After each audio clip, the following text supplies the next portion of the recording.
एक मुकदमा में गिरफ्तार मुल्जिम अपने खिलाफ दर्ज तमाम मुकदमात में गिरफ्तार तसव्वुर होगा।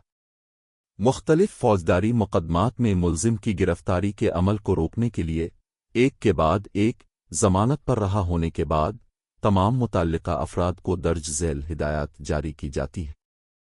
एक, अगर किसी मुल्जिम को किसी फौजदारी मुकदमे में गिरफ्तार किया जाता है तो ये फ़र्ज़ किया जाएगा कि उसे इसके खिलाफ दर्ज तमाम फौजदारी मुकदमात में गिरफ्तार किया गया है जिसमें इसकी गिरफ्तारी ज़रूरी थी।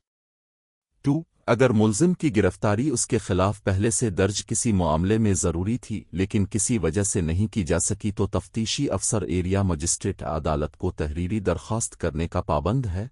जैसा भी मामला हो, इस तरह की गलती की वजूहात की वजाहत और मुल्जिम की गिरफ्तारी की इजाज़त तलब करना। 3. तफ्तीशी अफसर की दरख्वास्त की तौसीक मुतल्लिका प्रोसिक्यूटर की राय से की जानी चाहिए कि मुल्जिम की गिरफ्तारी के लिए मवाद काफ़ी है। 4. एरिया मजिस्ट्रेट अदालत जैसा भी मामला हो, मिकानी तरीके से इस तरह की गिरफ्तारी की मंजूरी नहीं देगी बल्कि इस तरह की इजाज़त देने की वजूहात तहरीरी तौर पर रिकॉर्ड करेगी। अगर एरिया मजिस्ट्रेट अदालत जैसा कि मामला हो की राय के मुताबिक किसी मुल्जिम के खिलाफ काफ़ी मुजरिमाना मवाद दस्तयाब नहीं है तो वो इस तरह के सबूत की दस्तयाबी के वक्त तक इस तरह की गिरफ्तारी को मुअख्खर कर सकती है।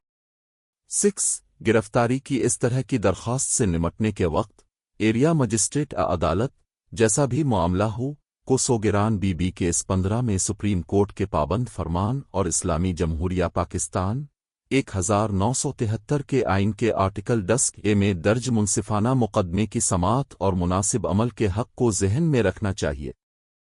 7. मज़कूरा बाला हिदायत से किसी भी तरह की इन्हिराफ पर कानून के तहत फराहम करदा तज़ीरी नताइज का सामना करना पड़ेगा। CRL मुतफ़र्रिक़ 27670/24 शाहिदा बीबी बमुकाबला वगैरह। जनाब justice Asad Javed गौरल 13/05/2024 LHC 2287। Subscribe us to see more video and link in description to see case and judgments.